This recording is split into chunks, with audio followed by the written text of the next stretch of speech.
welcome to the I Heard You When You Said podcast, the only podcast where the more you listen to it, the better you get. Oh, that's accurate. I like that. And at the same time, the more you listen to it, the less you understand. That is 100% accurate as well. And we're back again with another special guest. We've had a lot of special guests. We've had a lot of guests. Today's is a special guest.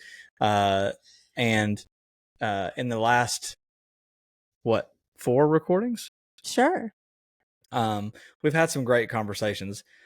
And I anticipate, because of our previous history with Amy, that we will have a great. We'll get into some good stuff today. So, welcome, Amy Murtola. Murtola, is that right? Murtola, yeah, you got it. And Amy is our local resident Enneagram educator. And I've officially bestowed that title upon her as of 10 seconds ago. It's an official title, and now it's official. It will go down in the annals of history. Is that how you say that? It is. It'll go down in the history books of podcasting. So welcome, Amy. Thank you for having me. It's good to see the two of you together. That felt right. See, I told you, the more you listen, the less you actually understand. Okay. So here, I want to give a disclaimer. Okay. Right now. If you were a previous podcast guest, you also were special. Okay. Now, because we have a friendship with Amy, she is also a special guest. I didn't want any of our other guests to feel less special than Amy. Amy just has more access to our lives and our friendship, and just wanted to make our other guests feel special and seen as well. I love that you're so inclusive. Definitely from California. All right, Amy. What's going on today? Actually, let's start with this. What's the most exciting thing you've done today? Ooh, my big girl job, my actual job as a recruiter, I put out 5 offer letters today. So that was very exciting in the world of recruiting. Dang. That is very exciting. Yeah. So somebody could be getting paid? Is that what you're saying? 5 people. Yeah. 5. All 5 specifically 5 people. Okay. Well, let's start with this. Amy, at your not big girl job, what do you do? How do you help people? I help people with using the Enneagram as a framework for inner work, self-compassion, growth, all of the above. I use the Enneagram as a framework for moving forward in whatever way people want to move forward. Okay, so for people who have been hiding under a rock, okay, or have never listened to this podcast before, because you and I have discussed our Enneagram numbers, we would be Enneagram blue belts. Would you say blue belts? And Amy would be an Enneagram black belt. Blue belts? Did you hear that? Did y'all hear that? Yeah, it's like Bluebell ice cream. You adjusted a lot. Well, I did spend a couple days at the farm, and depending on who I was talking to, this accent got thick. And yeah, here's what happens when you allow me to go rogue in a soybean field. Okay, when you have me drink out of polypipe and make it everything that you think it should be, when you and there's photos to prove it. When you're handed an ear of corn, and Justin's dad go, "Stacy, eat that," and you don't argue. I bet it's you don't argue. Yeah. So back to the point of Enneagram blue belts. I don't think I could do it again if I wanted to. We're decent with the Enneagram understanding. Mm-hmm. Yeah, I love, actually, side tangent. If I did have a little bit of accent come up, look at that. Look at that. Who would have thought this day would ever happen? Not me. What a growth opportunity. What a growth opportunity. Amy is a black belt in Enneagram. So people have been hiding under a rock or haven't listened to the podcast. Kindergarten overview of the Enneagram and why it's important. Yeah. So it's a a lot of people call it like a personality typing system. So it's a framework that gives us 9 individual personality archetypes. So it's 9 different ways of being in life. And it's useful because unlike a lot of the personality things out there, Myers-Briggs, human design, whatever it might be, human design might have this too. The Enneagram gives us a path. So there's a path based on your individual of one of the 9 types. Each of those have a path for growth. It tells you what you look like in stress, what you look like, what your childhood wounding message looked like. It's a path for true liberation and inner work transformation. If you're willing to do the uncomfortable work, it can be very life-changing. Yeah. Side note, if you're willing to do the uncomfortable work, thank you, Amy. I say that. I'm gonna dial back history here for a second of how we got here of the inner work, because Amy, which she'll be talking about it in a little bit, wrote an amazing course, and I was a test subject for Amy's amazing course. And so when she said, if you're willing to do the work, it can be transformational. It was work. It was some work. But prior to me doing that work, I want to go back to the time before time when I met Amy. And Amy and I were entrusted on an adventure to allocate ice in a town that was far, far away and very hot. It was so hot. Now, Amy and I were thrusted together in these unexpected circumstances with camaraderie, and I was driving. And Justin, you know that if I'm driving a vehicle, like this is challenging, especially if I'm talking to somebody in a new area and driving in an area that I don't know. Like, you've lived this life. This is why I don't drive when we're together. That's all you're going to say about that. I'm following. You're following. Okay. So I'm entrusted with Amy. We are entrusted to allocate ice. We are on an adventure, and I'm driving a Jeep. Okay. Just put all that together. Big Wrangler, like a big Jeep Wrangler. Big Jeep Wrangler. I've never driven a Jeep Wrangler before in my whole existence.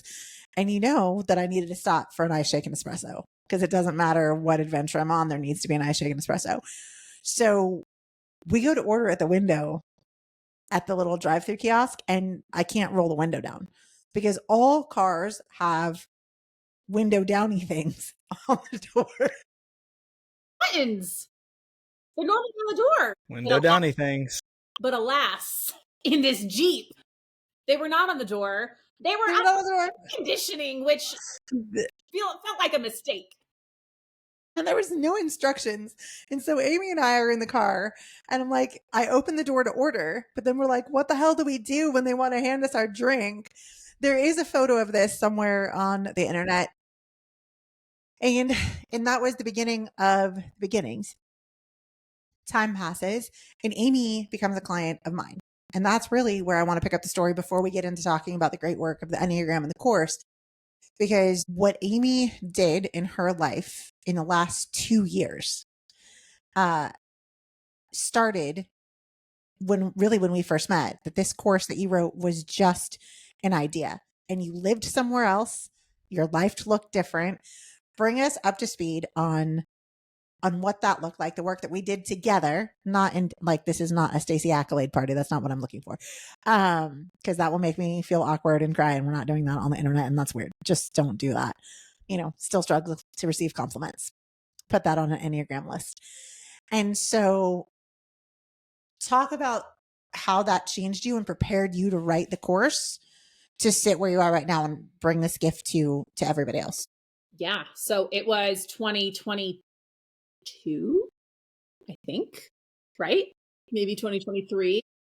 2023. It was almost 2 years ago. Yeah. To the day. The day. We're very close to it. I was living in Oklahoma, where I'd lived my sooner born, sooner bred. I'm born there, lived there my whole life. Had been in a marriage for 15 years. And was looking to leave both of those situations, was looking to leave my marriage, was looking to leave the state of Oklahoma, and was looking to build a course all at once. I don't recommend these things all at once. And it was a lot to deal with all at one time. And I had a lot of, it felt like decision paralyzation, where I just could not decide, what do I do? What is next? What is right? How do I deal with the shame of the shame of leaving, the guilt of leaving, the terror of, living on my own for the first time. And so a lot of our work together was around my mindset and helping push me towards whatever was best for me. There was no, Amy, you should do this. It was, Amy, what is best for you? Like helping me figure out what was best for me and what I wanted.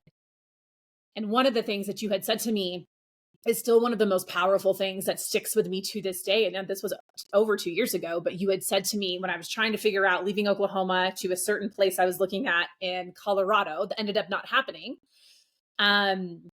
I came to you and I was like, oh, I can't live in this city. It's too expensive, or it was too something. I didn't like it. And you said, if not that, then better. And that's 4 words. I had to count it. And it doesn't sound like, 4 little words could be that impactful, but I've applied it to all areas of my life. I've applied it to my big girl job. I apply it in my friendships with my family. And it really helped shift my mindset from scarcity, because I can very much get like constricted and just stuck in a tight jacket filled with a scarcity mindset. And so the work with you freed me. I guess that's how what we say. It freed me to be myself, to live how I wanted to live where I wanted to live. And then that freed me to create something to hopefully help others, not necessarily do the same, right? The Enneagram, we're not going to be freeing people, but to help their mindset, to help make shifts with them that they might want to push forward in their lives. So yeah, our work together helped me create more work to help other people. So it was this really cool ripple effect. It was so cool because when we started working together, I didn't really know what we were getting into.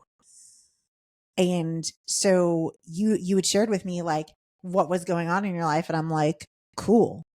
And for me, when I get to work with somebody, and now when we get to work with people who are so willing to take the risk of evaluate the story that they're telling themselves and literally look fear in the face and go, okay, cool. I'm going to do it anyway. You literally did it scared. And every step you made, because we didn't make all the decisions at once. And there was 100 micro decisions in the time that we were together. And even when we were done in a coaching relationship, you made even bigger decisions post our time together that I was like, hell yeah, Amy. And there was this beautiful becoming of somebody who lived in really fear for such a long time. I went in so many places of life and go, I'm going to do it scared. And then gathered evidence every time it worked out. And even when obstacles and challenges showed up in front of you, you're like, this or something better. You changed the word and you really rewrote your entire life. And I was so excited when you came to me and said, Stacey, will you do this? Will you test this thing that I've built? And I was like, absolutely. And also I'm terrified because it's not very often I get to be on the other side right of a coaching relationship where I'm really good at being the coach. I'm really good at asking the hard questions. I am not the best at going, okay, we are going to I will go do the scary things, but my scary things look different. Yeah. Right. My scary things looked like you asking me to be, hey, are you willing to be vulnerable? Are you willing to sit and be uncomfortable? If you're like, Stacey, you want to go slay a dragon? Cool. Stacey, you want to sit with vulnerable emotions and tell people how you feel? I'll take that dragon, ladies and gentlemen, for 100. So in light of that, how does mindset, the story that you tell yourself, tie in to the Enneagram and the different archetypes? Great question. I love that question. I hadn't considered that. I think it's everything, right? And that's the name of my course is Unfuck Your Type. And it's really about unfucking the perception of it all, like the bad parts of us. So I am intentional in my course. The 3 things that I cover in the course are all pieces of us that people would rather not look at. They're uncomfortable pieces. They're pieces that we could easily label as bad, negative, not good, trash. People can be so Trash? yeah. Trash. I've heard people say that about certain Trash. of their Enneagram type. And it's the story we tell ourselves, right? And so the whole purpose of my course is for people to see all of themselves as being worthy of being loved and having self-compassion. I fully believe that the pieces of us that we lock up and put away in a closet, that those are the pieces that need to come out and be seen. So if I'm talking about defense mechanisms and things that happen unconsciously and ways we show up with people unconsciously that are not attractive. You're not showing up in an intentional way. And I think that the beauty of the Enneagram is, yes, it does give you actionable steps to do it differently.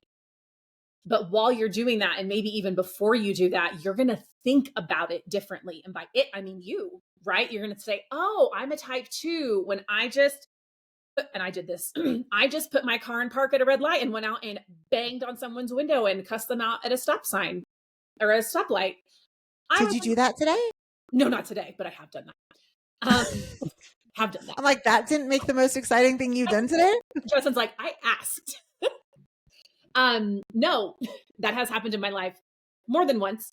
And I look back and I'm like, oh, not as an excuse for the behavior, right? I don't ever want to enable shit behavior, but I do have a little bit of compassion for myself because I know I was in my stress line of type 8, right? So there's ways we can even look back in life. Again, not to enable, there's a fine line we're trying to walk here between enabling bad behavior and just recognizing what was actually happening.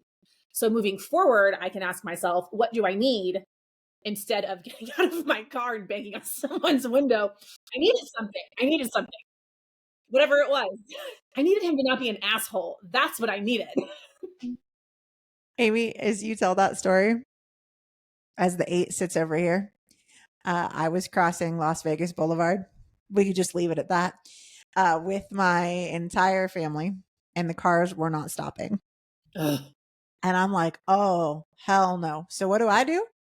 I walk into traffic. See? No problem. And I start telling the cars that they are going to stop. Now, my husband and children, like, are fully, I mean, my husband's was what, almost 29 years. So this is not shocking to him. Of course, she stopped into traffic and is hitting cars and telling them to stop. They weren't moved. Other people are like, what the heck is she doing? Now, what I needed at that moment, Amy, was the cars to stop because it was 4 a.m. and I was really tired and just wanted to get to my hotel room. And I didn't know another way. I'm not excusing my behavior, but I haven't stopped at a red light and hit somebody else's car. But I have crossed Las Vegas Boulevard and hit a few taxis. I mean, I didn't hit their car with my car. I got out and banged on their window. Yeah, I hear you. But Justin, do you have any stories like that? Justin's like, never getting in a car with the two of them again. No, I can't say that I have any stories like that. I tend to, as a 5, I tend to calculate my choices a little bit sooner than there. Also, I like where you went with that, Amy, because really the typing is another piece of information that helps to inform the story that you tell yourself, or the story that you're more likely to tell yourself in any given moment. Like you said, like now you look back, or now because you know more and you've experienced more, that it's like, oh, well, the story I'm about to tell myself is that this person did that on purpose, or whatever the thing is, when really that the other way to look at that is, well, they're not doing it on purpose. They're not out to get me. I just need X, Y, and Z. And so how do I find X, Y, and Z without getting out and telling this person how it is right outside their car at a stoplight? Yeah, absolutely. Right?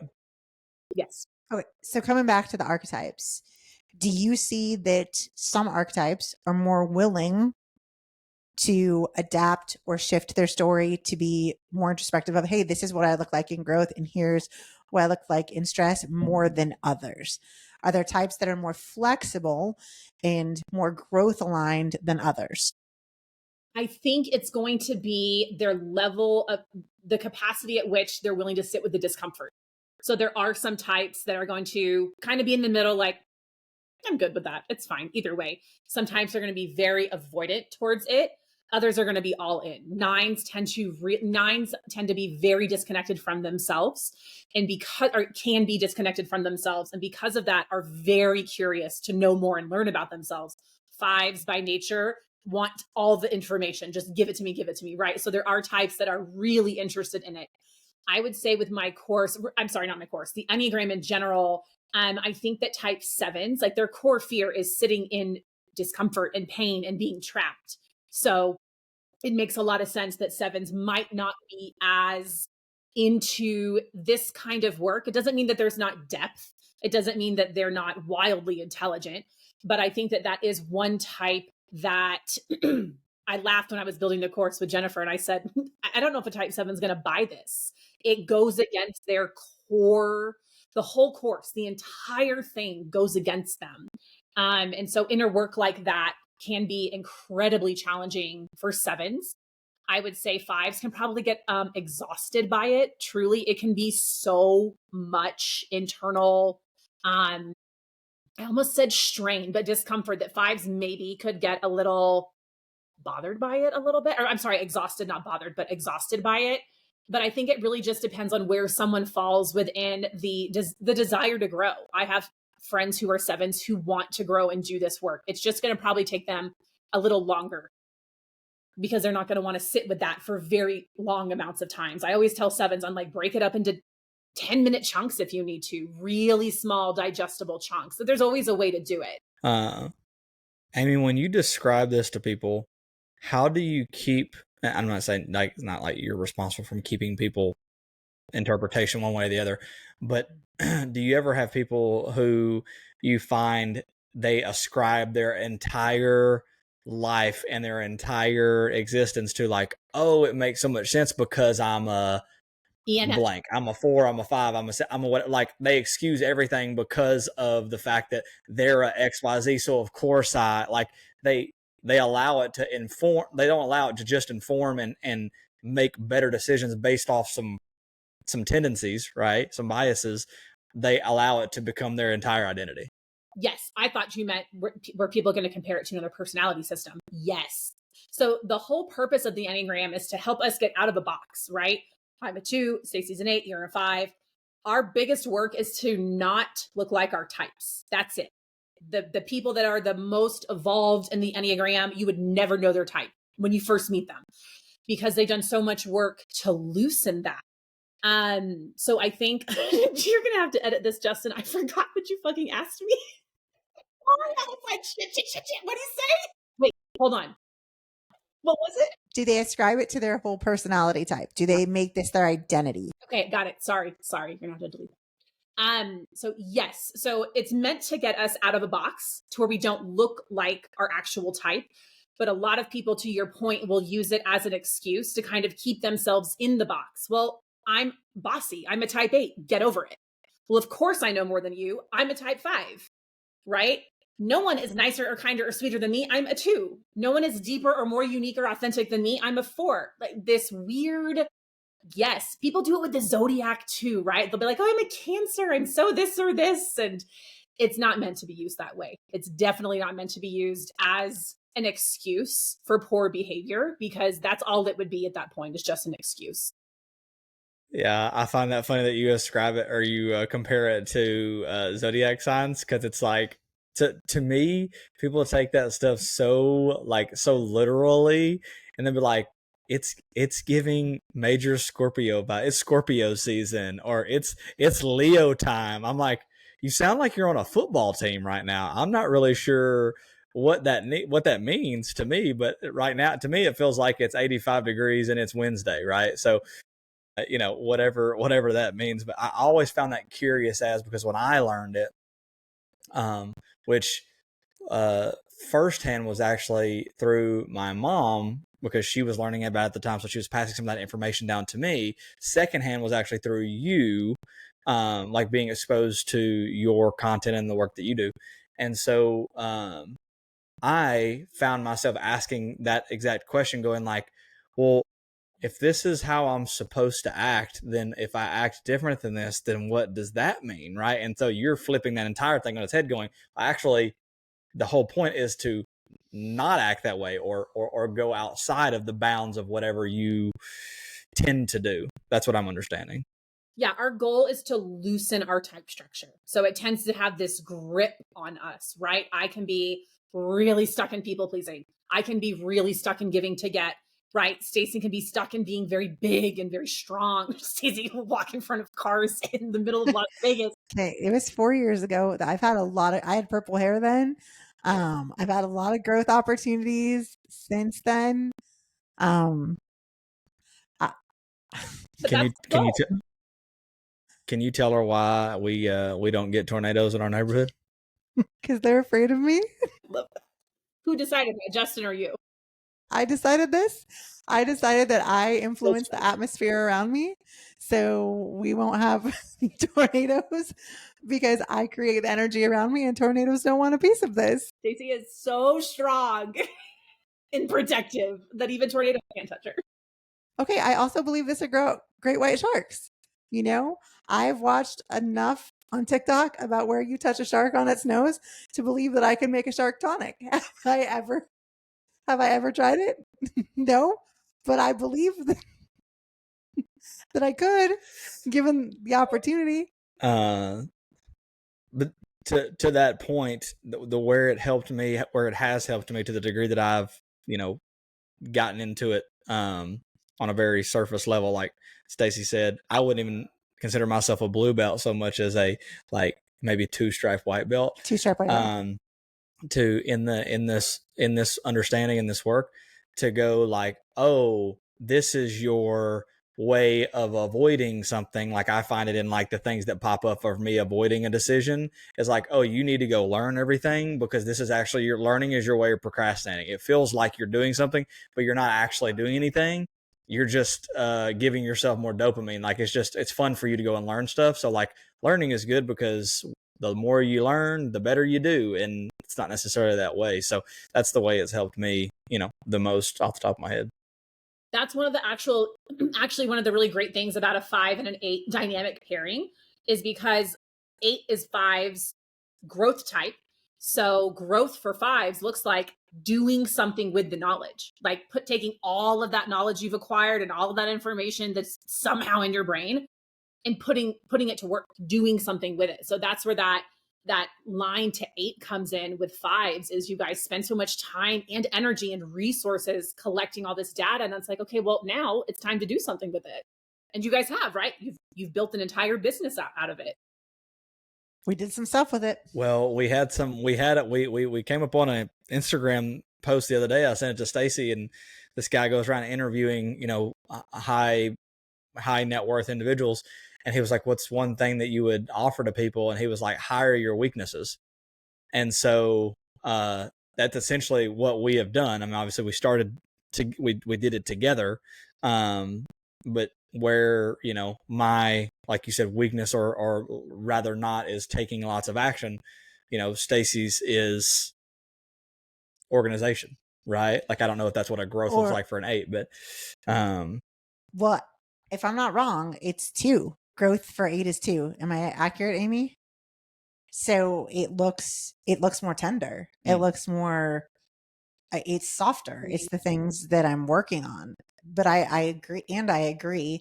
We didn't know that we were hiring each other's weakness because we made rules really early on that we wouldn't use our weaknesses against each other. So one of our first decisions we made in our friendship, we had no idea what we were building, just that we weren't going to use our weaknesses against each other, and that our weakness complements the other person's strength, which is why this works so well. I mean, it works well sometimes, and other times. Sometimes it takes more work. It does. Sometimes it takes more understanding. Some of us are detail oriented.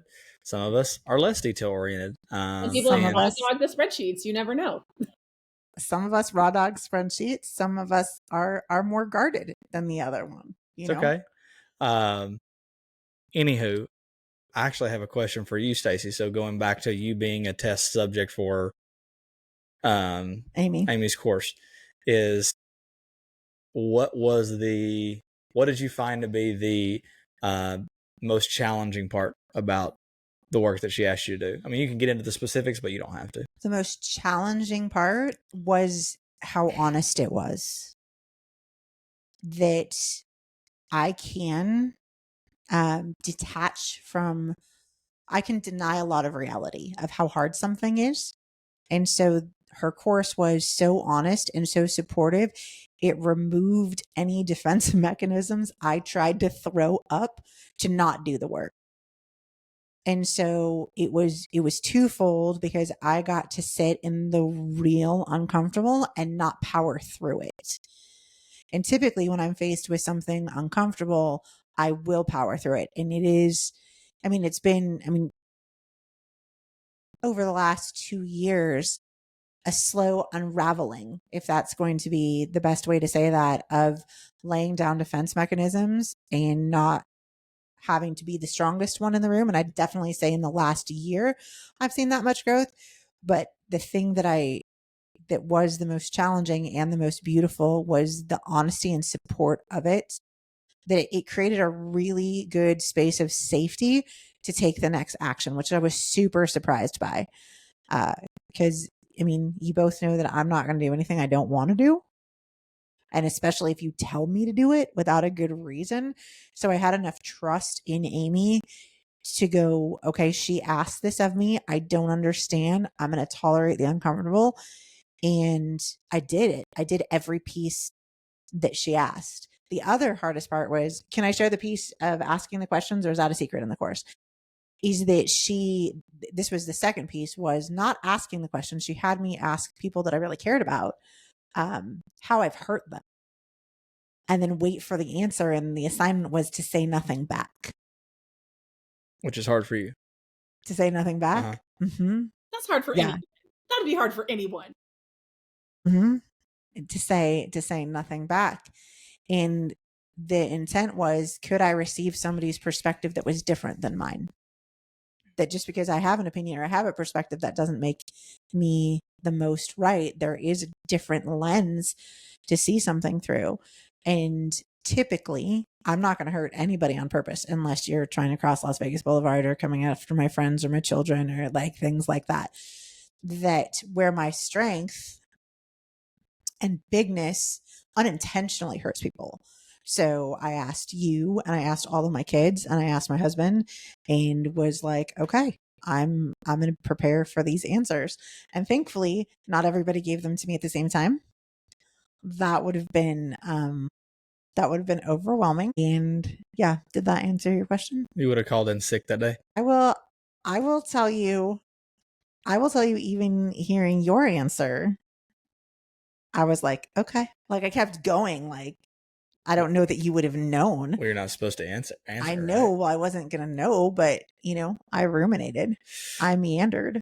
Amy, what was your intent in creating the course, right? Because you've been producing Enneagram content for years at this point, right?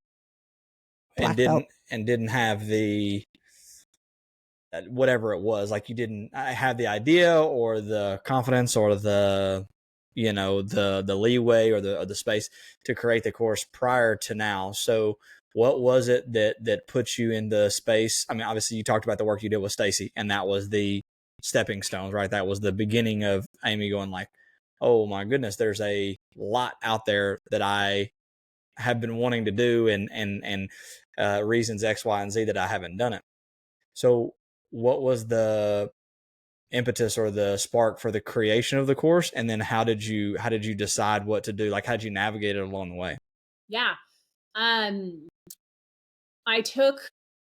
been through so many certifications and coaching programs. I've been certified 3 times with the Enneagram. I've been through separate coaching certifications.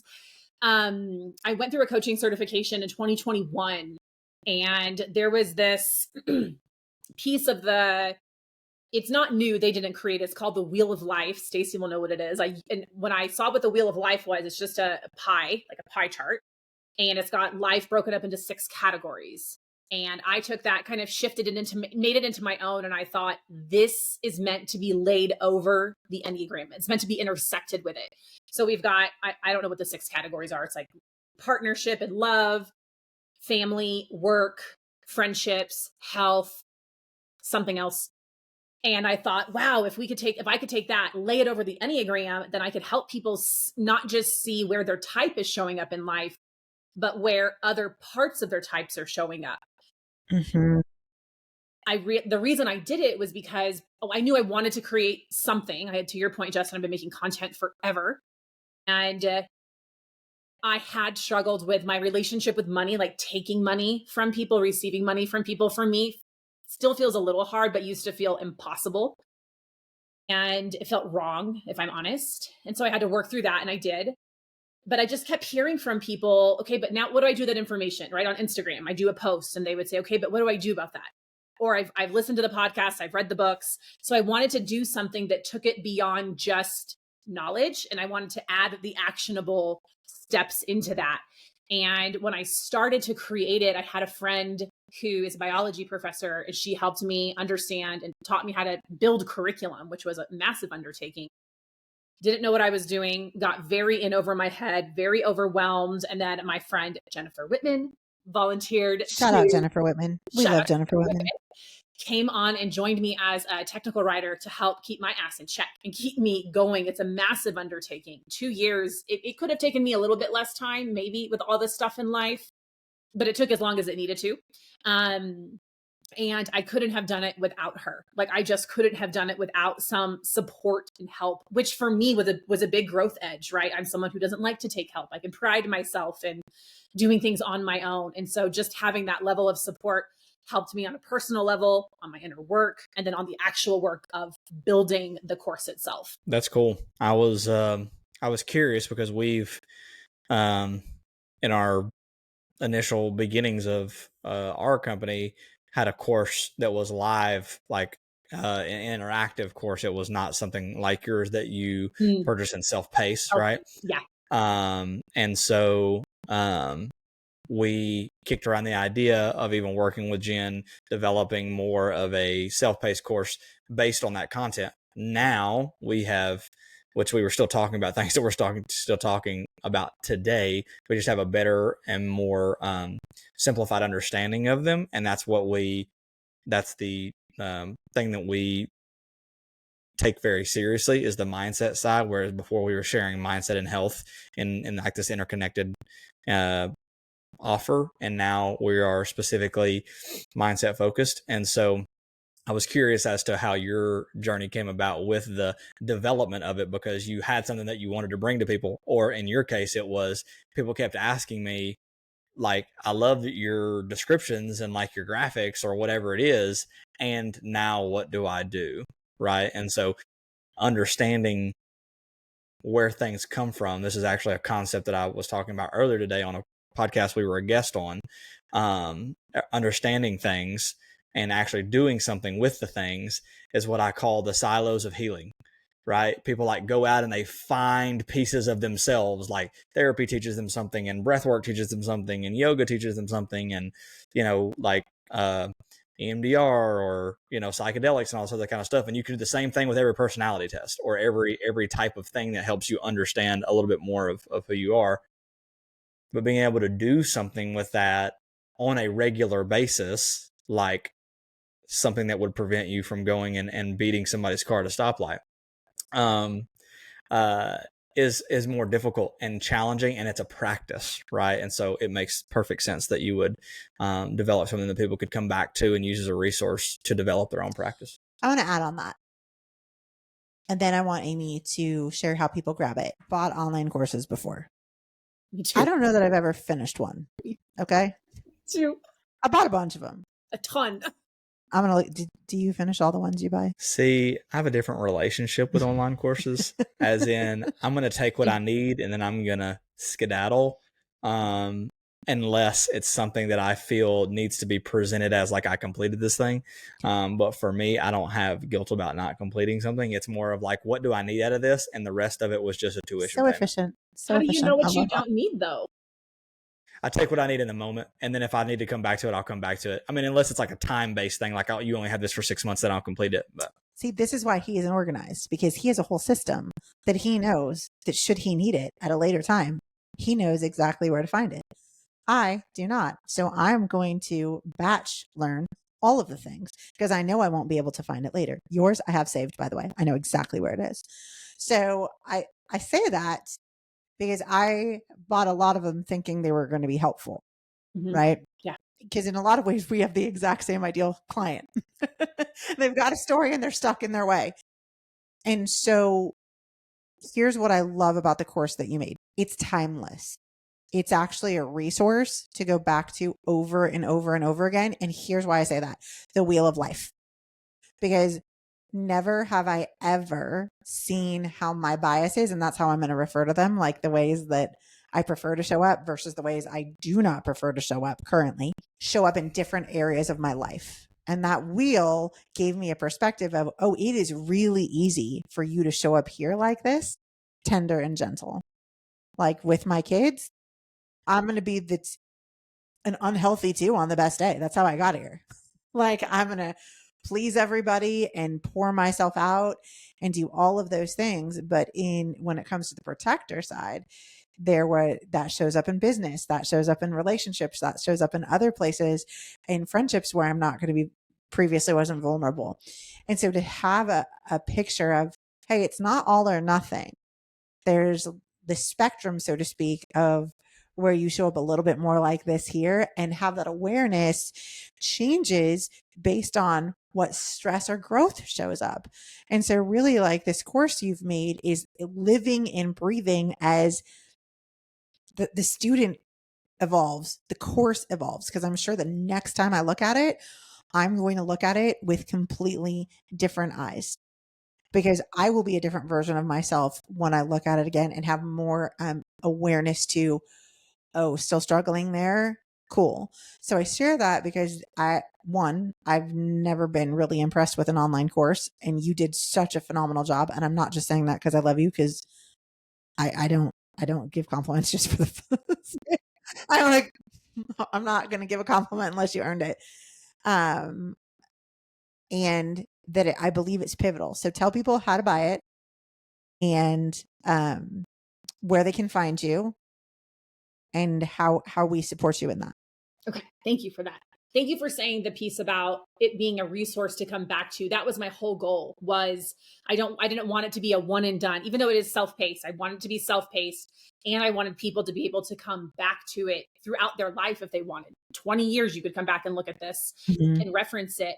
And the course launches in a little over 2 weeks on September 1st. My website is still being designed, so I don't have the site up and going, but you can find me on Instagram, Aligned Soul Co.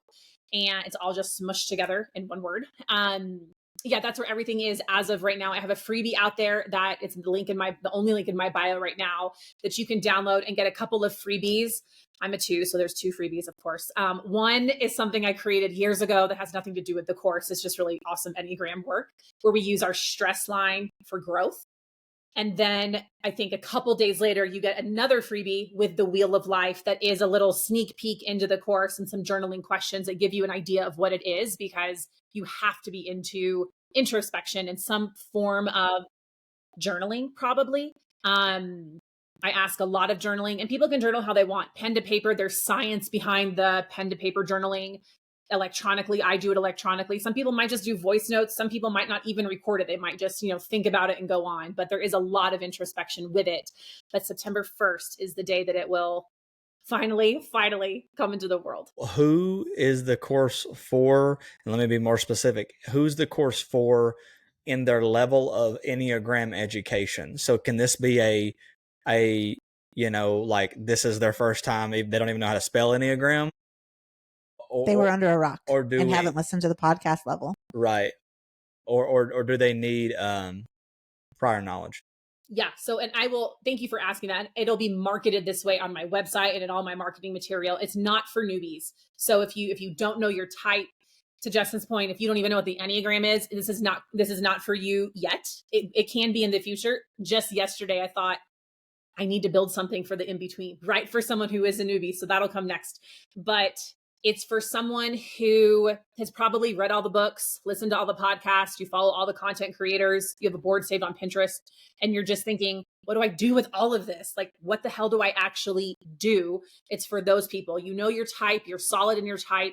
You probably have some foundational knowledge. So you know your type, you know your stress line, your growth line. If you don't know what those words mean, you're not quite ready for the course, right? Like you need to know those a little bit, because I'm not coming in with the 101, like the Enneagram 101. We're just going right into the shadow work. So it's not for newbies. I will put something out eventually that'll be kind of a stepping stone to the course, but it's probably for people who are, I was trying to think of a belt. I don't know the belts, like a yellow belt. I don't know what a yellow belt is. Those are little kid belts. It's fine. Like so question. Will you I don't know the answer to this, so I could just be stirring a pot of hornets right now. Your favorite? Not really. I'm gonna do it anyway though. Will you be offering one-on-one coaching for Enneagram work? I think I'm going to offer it exclusively for people who join the course. Since I do have a full-time job, I'm not able to take on like a full book of coaching clients. But I keep going back and forth, but I'm pretty sure I'm going to add a module in there that says, work with me. So I'll work with people one-on-one, also one-on-two. If there's a couple that they both do the course and they want to work with me, and I'll probably offer pocket coaching for a couple people. I won't, my books will not be super open. I don't mean to say that in some like marketing book me because I'll be full, but I will take very few clients, but I will. Just as an additional leg of support. I love that. Here's why. I can see why it would be helpful for people who are curious, who know enough to take the course and don't know enough to know what to do with what they got when they got to the other side of it. Yeah, 100%. Or you're in the middle of it and you're like, shit, I didn't know this about myself. It can be a lot to learn all at once, right? Let's not say it can be. Okay. Like when you were describing like how if I were asking Justin to do this course, I would definitely tell him to break it up. Like, yes, you're going to need to look at this and walk away and think about it for a few days and then come back and look at the next thing. It was a heavy lift. Yeah. And great. Okay. That was what I make sure that people are supported and to make sure that, you're just continuing to charge for your amazing services at a price point that you didn't ask me about, but I'd totally love to influence before you put that one-on-one coaching out there, because you already know my opinion on your economical price of the course, which I do believe should be better. So for those of you who think this is a heavy investment, know that I would have told her to charge double. So you should buy it at the price that it is before I got my hands on it and made it a heftier investment. Well, see, here's the thing. It's made, it'll be a little bit cheaper on launch. So here's the thing. We're putting a face to the name, right? So Aligned Soul Co is Amy's Instagram. I don't believe you see her face on there that often. Stories. And it's worth knowing who's behind the work. Amy, also, will you share with me after the fact a link of a place, like a reputable place for people to go who don't know anything about this, but are curious enough to go and like find out what their type is, learn about the type, stuff like that. I know there are books out there. I also know there are quicker, easier, accessible websites to be like, hey, this is the quick and dirty on what Enneagram is, and this is how you basically type yourself. Because I know that can be a difficult conversation. Some people are like, well, I sound like a this, but am I a this? And then they're like trying to guess what their parents are and their spouse and their little brother, second cousin twice removed. So will you share that with me so we can put that in the show notes? I will. And in case you end up wanting to click this link that I'm going to send Justin that he'll put in the show notes, if you do go take this online test, just know that tests can be 60 to 70% inaccurate. So what you want to do is at the 60 to 70% inaccurate. Yes. Inaccurate. Probably higher. Yes. So what you want to do is comforting. I know at the very end of the quiz or the test, it's going to give you a pie chart with percentages. So it'll say like type 1, 6%, type 2, 80%. Take a screenshot of that. And I always recommend then deep diving into the top 3 types, like the top 3, maybe 4 types. You're likely going to be in one of those. Not always, but likely going to be in there. It does take a little more introspection. Some people can type and they always get their type, right? I've typed as a 2, sometimes as a 9. Stacey, if you were to type every day, you'd always type as an 8. You wouldn't type as anything else. I will honestly tell you that there were times I wished I was something else. Like I'd be like, I'd love to be a 7. It would be so fun to be a 7. It sounds fun to be a 7. It does. Doesn't it sound fun to be a 7? It makes life look so easy. It would probably really really stress me out though. I could do it for a short amount of time, and a level of control that makes me feel secure is not a 7. Such a cool people. They're a cool people. But yes, I would just say don't take the testing at face value. And then I'll send Justin one more link that has It's where I got one of my certifications. You can go through by type, and it's just got the best overview of all the overviews. So I'll include that as well. That's awesome. Yeah, I want people to be able to at least understand how to like bite a piece off, and if they want to know more, then obviously you're going to have stuff for them. And also follow, if you do, when you do learn about your type and you have a general understanding, and then you go follow Amy, her posts will make even more sense and make you laugh, because it's the character that is developed within the post. Like, as you're like, oh my gosh, that's so me. And then like Paige will send me it and be like, does this sound like me? And I'm like, yes, that sounds like you, but also this sounds like you. So it's fun to be able to do that with somebody, you know, whether that's your spouse or a friend or you know, somebody else who's curious about the Enneagram. So thank you for sharing that and giving us that background information. Yeah. Thanks for being our special guest. Thanks for having me. All right. And like I said, for everything that we discussed today, links, where to find Amy and the course, all of that will be in the show notes. And as always, if you have any questions, you can hit us up on Instagram. Those will be in the show notes, and you can go follow Amy and see where things go next. So until next time, thanks for listening. Thanks, guys.